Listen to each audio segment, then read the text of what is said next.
Welcome, everyone. I'm going to call this meeting to order this Wednesday, September the 6th. And as a reminder, this meeting is being recorded and will be posted to our YouTube channel at a later date. Are there any additional agenda items? Seeing none. Are there any conflict of interest to proclaim? Seeing none. I have a motion that the LPRCA Board of Directors meeting of July 5th, 2023, with the minutes of the LPRCA Board of Directors meeting held July 5th, 2023, be adopted and circulated. Can I have a mover and seconder? David and Peter. Is there any further discussion? Seeing none, I'll call for the vote. Those in favor? That's carried. Thank you. Is there any business arising from the previous minutes? There's none. Then we go to the review of committee minutes, and we have two of them. We have the Lee Brown Marsh Management Committee meeting May 5th, 2023. I have a motion that the minutes of the Lee Brown Marsh Management Committee meeting held May 5th, 2023 be approved as circulated. Can I have a mover and seconder?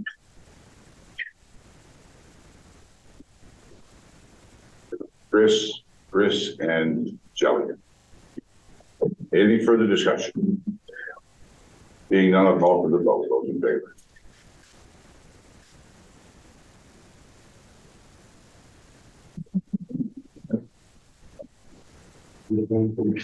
Let me get organized here.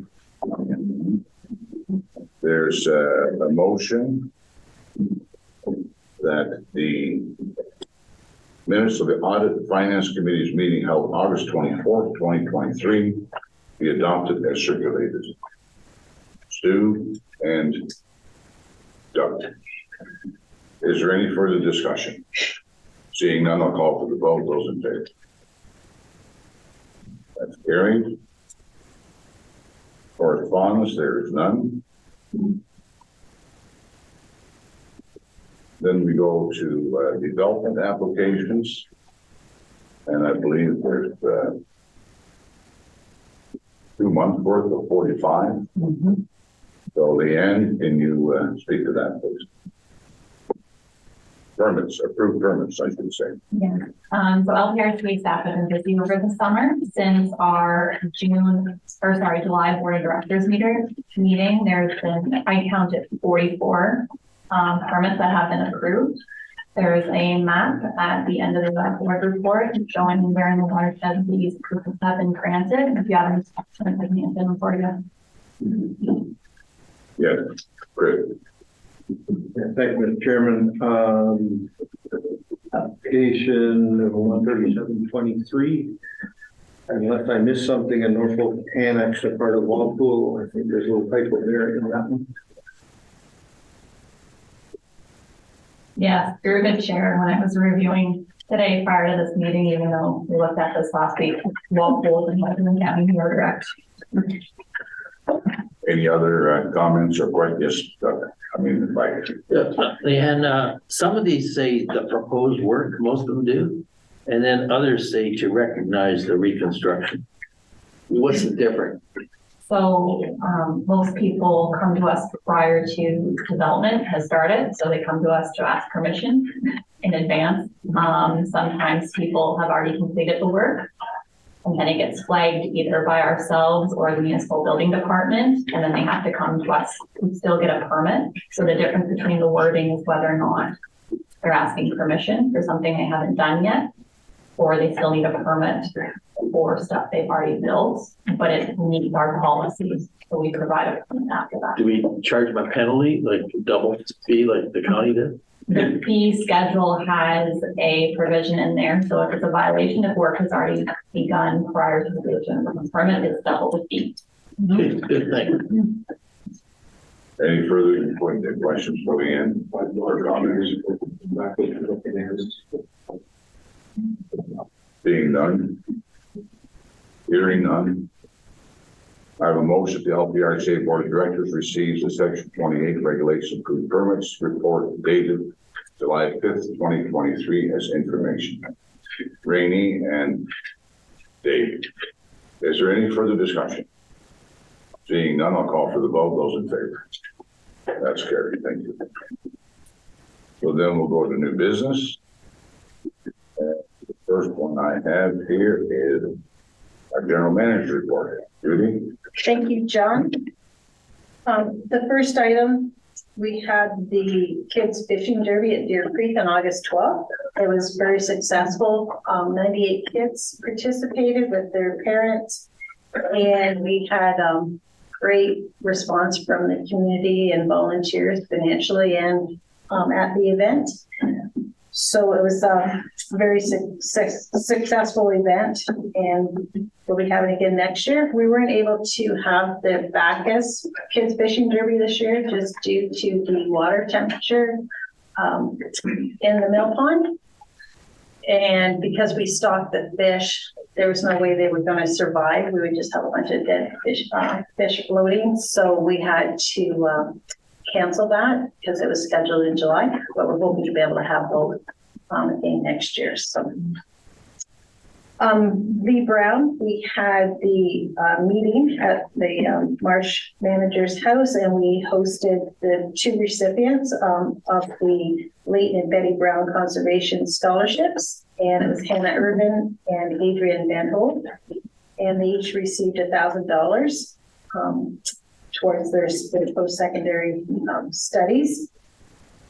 The other item I wanted to note is that we do have our first community liaison committee meeting it's going to be on September 20th for the Victoria Dam Environmental Assessment, and it's going to be held at the Victoria Community Center, and Chris will be representing the board there, and then also staff and community members and the consultants in the matrix. So that will be the first meeting for that process. We also were able to secure 2 contracts with the school boards this year. We actually have them back and they're signed. Last year was a little later than we'd like, but we are in the process of securing 2 people to teach the heritage and the outdoor education right now. And I have some other information. We have, as you know, I think I did update the board that we did find the hemlock, the disease down by, actually it's in Haldeman, and it's at our conservation area. We have a forest there. So there has been, just today, we got notification from MNRF that there's been an emergency registration for a product that can be used on Ontario and Nova Scotia for 1 year until August 23rd, 2024. So we're going to be looking at pricing that and seeing, because it can be basal treated. So we're looking to evaluate doing some treatment in the forest at the Haldeman CA. And that's for the hemlock woolly allergen. I'm not sure if I'm saying that right, but that was good news to know. There's just no funding coming forward yet, but we're going to be looking at our budgets to see if we can use some other money that we have received to purchase some product and see if we can get a plan together on that. And also staff, they're actually attending a training workshop tomorrow on oak wilt, and that's being put on by the Invasive Species and the Ontario Woodlot Association tomorrow down in Windsor. Norfolk County did send in a sample to CFIA, and we haven't gotten results back yet. And that was from a tree near Victoria. And we also, staff here reported to CFIA a tree that looked like it had it on Bell Mill Road, and that's also in Norfolk County. So they will come out. Debbie sent the information in and some pictures and things, but when they're in there, and they'll also be taking a look at that tree. So we're hoping it's not, but it definitely looks like it. But Debbie and Chris will be going tomorrow to get more information on how to identify this and more information. So we'll see where that leads.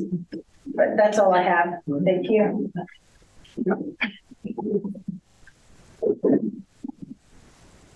Any questions for Judy? Yes, Peter. Thank you, Mr. Chair, through you.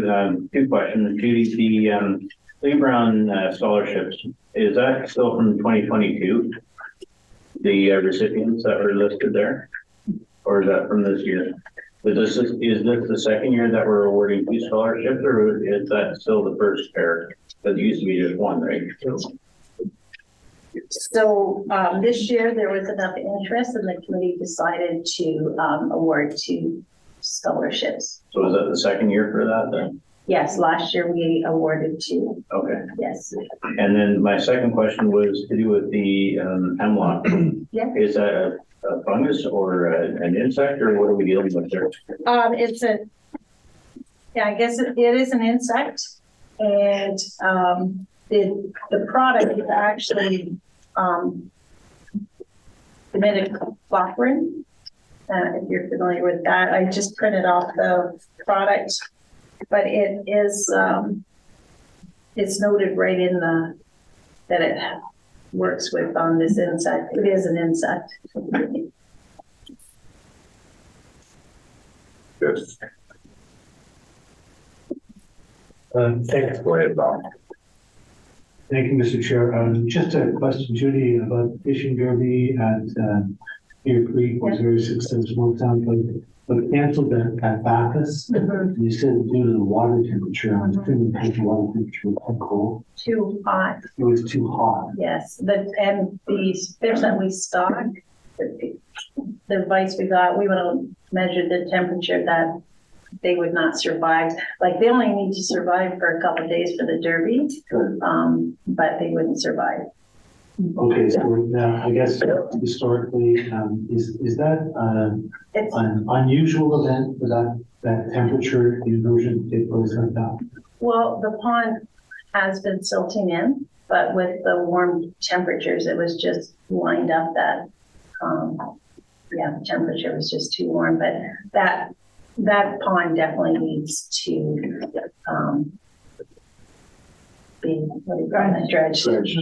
So Judy, do we have a long range plan for doing that there? Well, that would be considered when work needs to be done on the dam there. That would be something that we would take into consideration and hopefully do at the same time.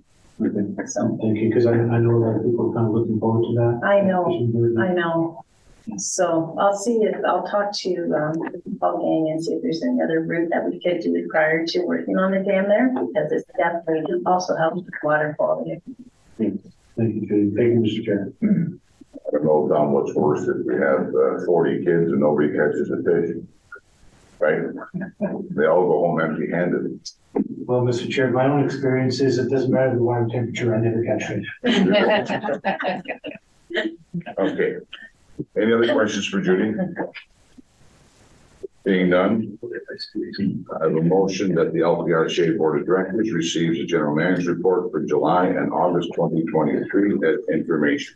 Moving and seconded. Mike and Peter.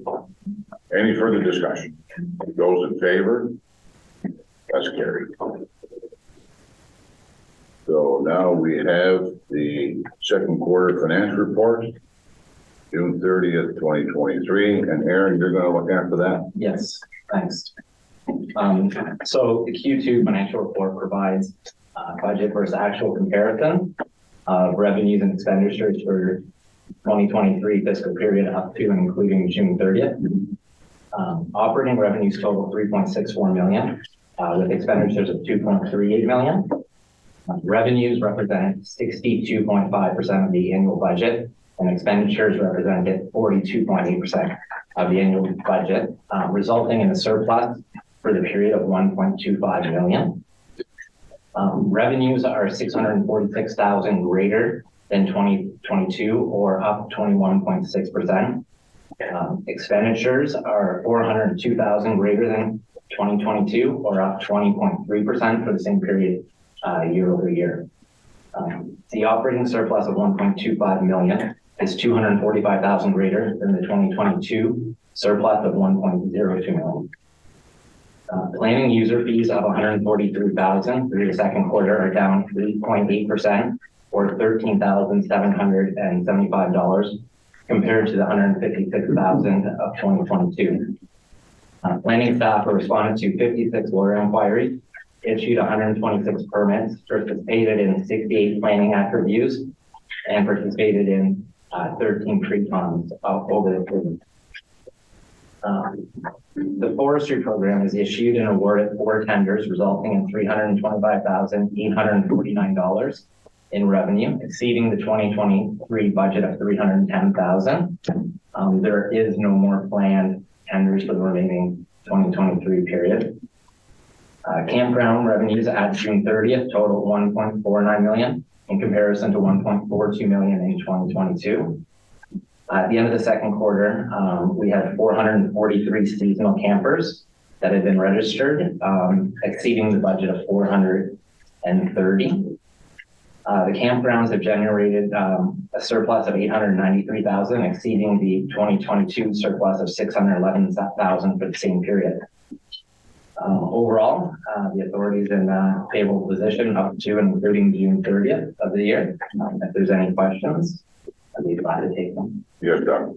Just, maybe I'm reading this wrong, but if you look on page 37 and 38, it says annual budget on page 37, 2021. That's a misprint, I take.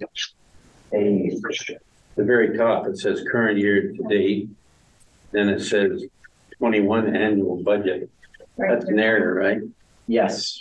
And it's the same on page 30, page 40, it refers to the 22 budget. Anyways, I assume they were all misprints or whatever. Thank you. I think there's a couple other ones that I noticed. So the budget balance, so it's just a. Just a Question through you, Chair, to Aaron. The camping, most of that revenue came in Q2 because people are paying for the season, I'm assuming. Is Q3 a large amount of daily camps that are coming through? We're going to see a significant increase because the weather's been pretty good for camping. So, Through the chair, yes.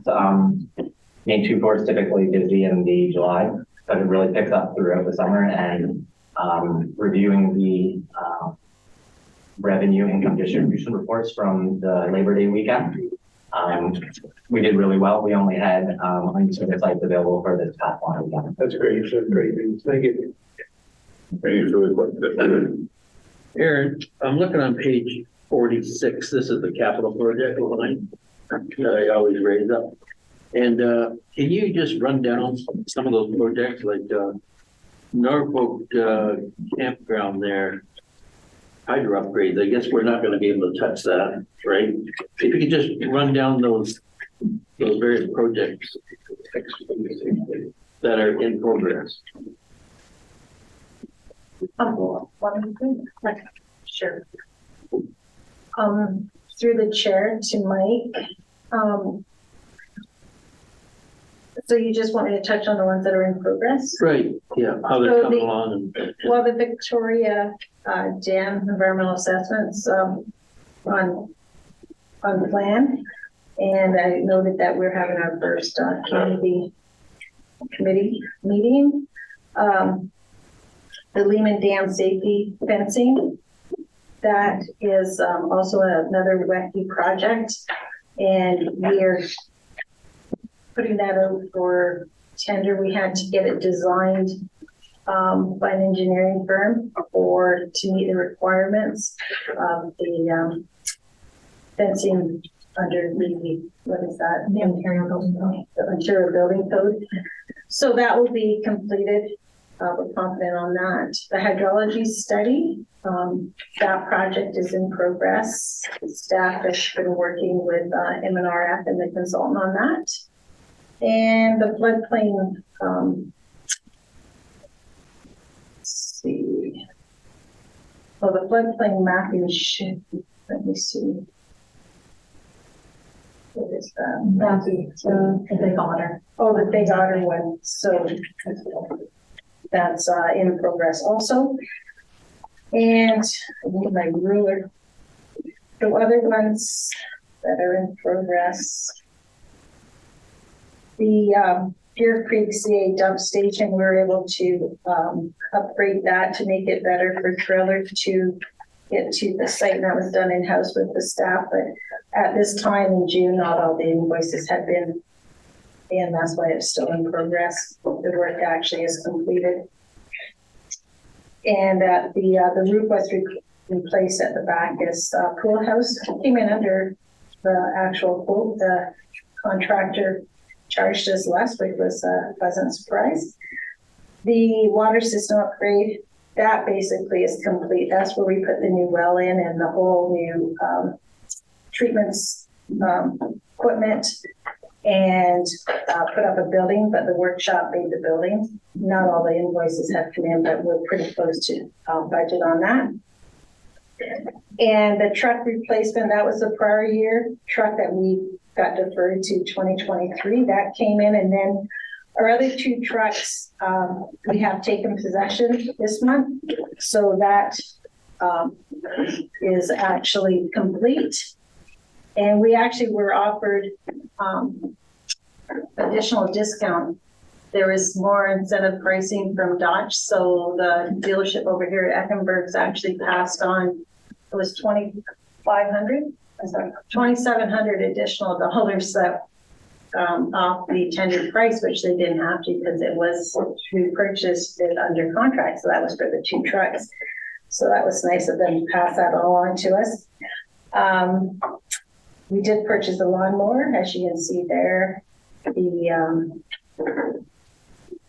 The dump truck, the build keeps getting pushed off. We are now told it's going to be built December build. It was supposed to be June. So we will see if that comes together. The tractor we purchased and have taken delivery. The workshop, we did replace the doors there. Slightly over budget, but only by $800. And the rest, the forestry track gates, that's an ongoing project. The workshop will be working on those this fall. And the computer upgrades is an ongoing thing. And then the administrative office, furniture and flooring, I did get a design completed and I did get one quote, but as far exceeds our budget. So we're back to the drawing board to see possibly get another quote. But I did purchase the design separates. So I will be able to use that to go to get another tender, so, or another quote. So that's basically on hold right now. Thank you very much for that. Yeah, Peter. Thank you, Mr. Chair. Judy, the Lima Dam, that's one out by Delhi, right? Yes. Does that reservoir serve any purpose anymore? Because my understanding is Delhi doesn't draw water from there anymore. That's correct. They, decommissioned that operating plant for water treatment. So. I mean, we're not spending a lot of money there, relatively speaking, but at the same time, it's rather irksome that we continue to spend money on structures that no longer serve a purpose. Right, and it's capital forecast. I'm not in the budget, but I'm not sure how many years out that is. Just that there's a lot of dams in Norfolk, so. That one's not in bad shape. There's been some work done on the switch gate a few years ago, and yeah. But yeah, it's not used for water into it right now. Any further questions for Judy? Seeing none, I have a motion or for Aaron. A motion of the LPRCA Board of Directors receives the QT financial report, Q2, June 30th, 2023 for the fiscal period up to and including June 30th, 2023's information. Can I have a mover or secondary? Rainey and Chris. Any further discussion? I'll call for the vote. Those in favor? That's carried. So now we have the 2023 meeting schedule update. Aaron, are you going to speak to that? Yes, thanks. So as you know, the board's meetings are typically held the first Wednesday of each month. The meeting schedule was approved for 2023 at the September meeting in 2022. Typically, we've held Christmas dinner that's been formal with the mayors and dignitaries, the board, and family. This year, we're proposing a change to the process, and we're looking to change the December meeting to 4 o'clock, and then hold a staff, board, and committee staff Christmas party, informal, letting the staff and board and committees interact more and more of a social event than a formal event. Judy and I talked to the chair and vice chair about this, and I think we're going to stick with keeping the annual general meeting as a formal thing that we push out the things that the organization does for the year and promote the stuff and the work that we do. But we're looking to have the board approve this, and hopefully if it goes well, continue in the future going this time. Any questions? Thanks, John. Just more a comment, I guess. Aaron, have you had discussions with staff? The reason I say that, I like how you said it's going to be more informal and more social than formal, which is awesome. But I mean, I know it's probably going to be a big cost saving to the board because you guys had a rent, whatever hall in Delhi, but it was a nice event. I would just worry if I was an employee, I'm still in my kind of gloomy office building celebrating a social Christmas function, probably without my partner or spouse. I don't know if they're invited. Like I know we're trying to find a balance, but to me, that's kind of like a bit of a Scrooge proposal. That's just my 2 cents worth.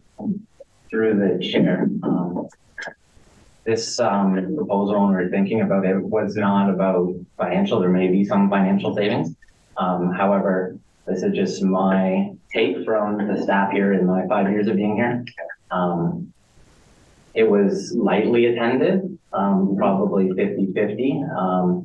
And some of the comments that I heard over my 5 years was, I'll attend every other year. I'll do my tour of duty once every 5 years.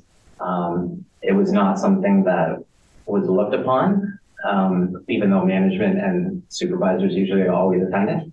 I think that there would be greater uptake from staff for an event like this. My personal opinion. And it's not in this building. It's not in this building, though. It's in the Wanto restaurant. But As usual, you leave out the important details, but okay. Sorry. He's training. Any further questions for Aaron? So basically our discussion kind of cycled around the fact that we have the mayors and the dignitaries from different municipalities at our annual general meeting. And so it's almost like a duplication of sorts. And we thought it'd be nice if the board and staff mingled a little more on a relaxed basis rather than a formal basis.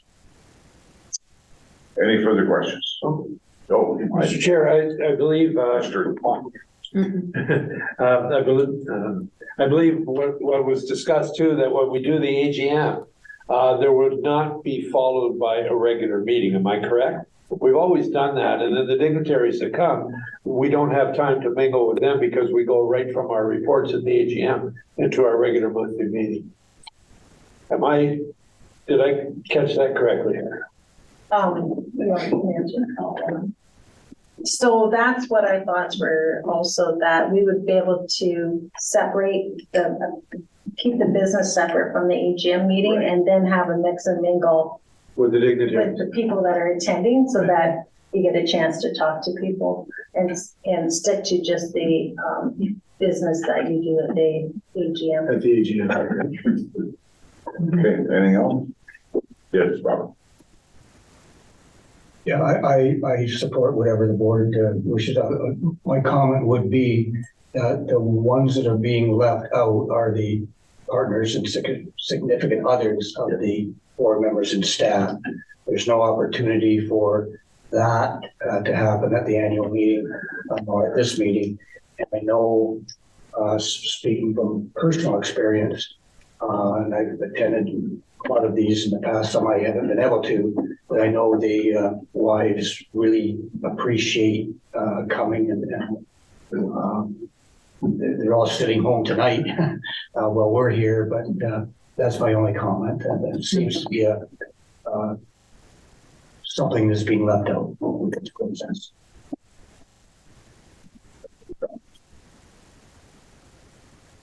Okay. I have a motion that the LPRCA Board of Directors approves the proposed time change for the December 6, 2023 meeting of the Board of Directors from 6:30 p.m. to 4 p.m. Mover and a seconder. Mover. Dave. Chris. Any further discussion? Yes, Tom. Thank you, Mr. Chair, and I'm assuming that once if we pass this motion, that we could review this process for the following year and see how this went down. That'd be an option. Correct? Yes. So, those in favor? Those opposed?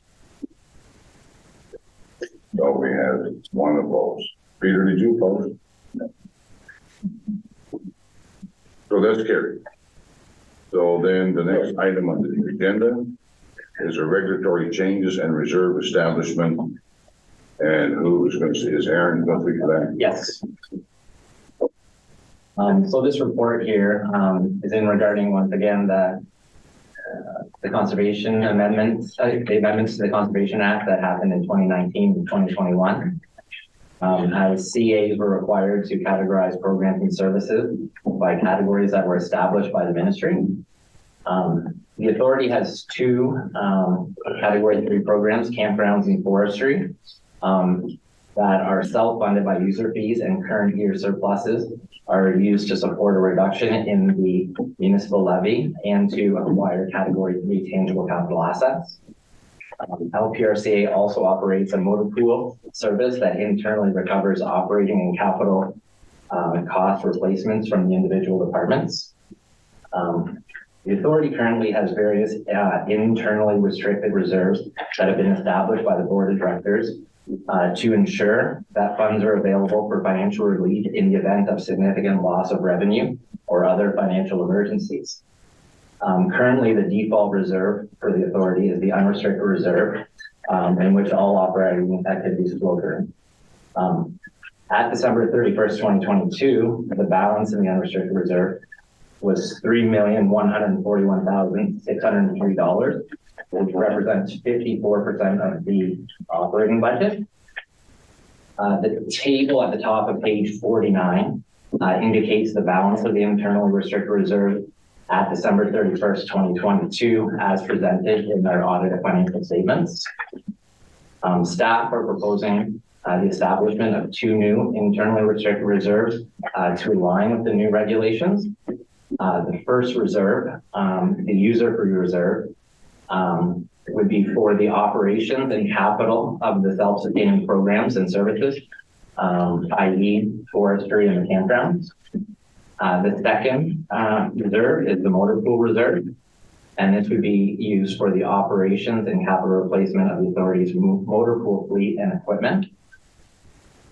The chart at the bottom of page 49 shows the budgeted transfer to reserves in column 1, the actual transfer to reserves in column 2, and the actual versus budget in column 3, the difference by year. So over the past 6 years, the user fee programs have supported operations by $2,142,142. Additionally, the user fee programs have contributed $246,429 to the unrestricted reserve, on average over this period, $41,072. Excluding 2019 and 2020, the adjusted contribution has been $146,420 over this period. The adjusted contribution has been provided because 2019 forestry sales were slightly down, and we also funded our forest management plan. And also in that year, we had to shut down part of Waterford North for the final phase of the upgrades to the campground there. And then obviously 2020 was a negative year for campgrounds due to the restrictions of the pandemic. As we move forward under the new regulations, it would be financially prudent to establish these new reserves with reasonable funding to support the user fee and the motor pool programs in the event of significant financial emergency, i.e. construction upgrades, a recession, or depressed timber prices. If there's any questions from the board, I'd be glad to answer. Are there any questions for Aaron regarding this report? I guess there's one thing that I forgot to mention then. The averages there that we were proposing for the user fee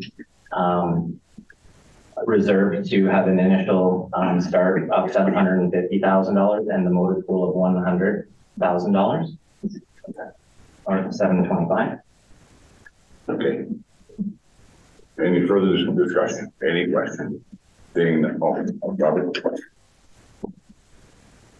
Just a question to you, Mr. Chair, to Aaron. The last page, the comment is that typically 4 million or 40% of the operating budget is a healthy operating reserve budget ratio.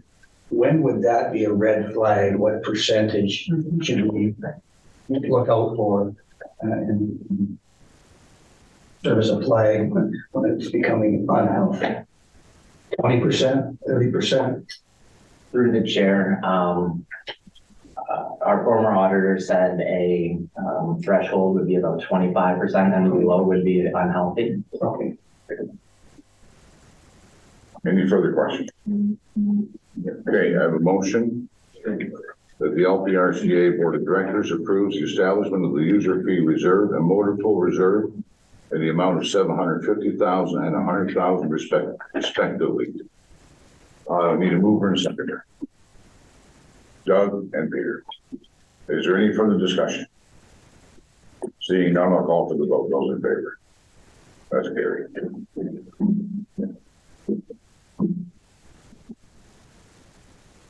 Now, I have a motion that the LPRCA Board of Directors does now enter into a closed session, discuss a trade secret or scientific, technical, commercial, or financial information that belongs to the authority and has monetary value or potential monetary value, and a position, plan, procedure, criteria, or instruction to be applied to any negotiations carried on or to be carried on by or on behalf of the authority.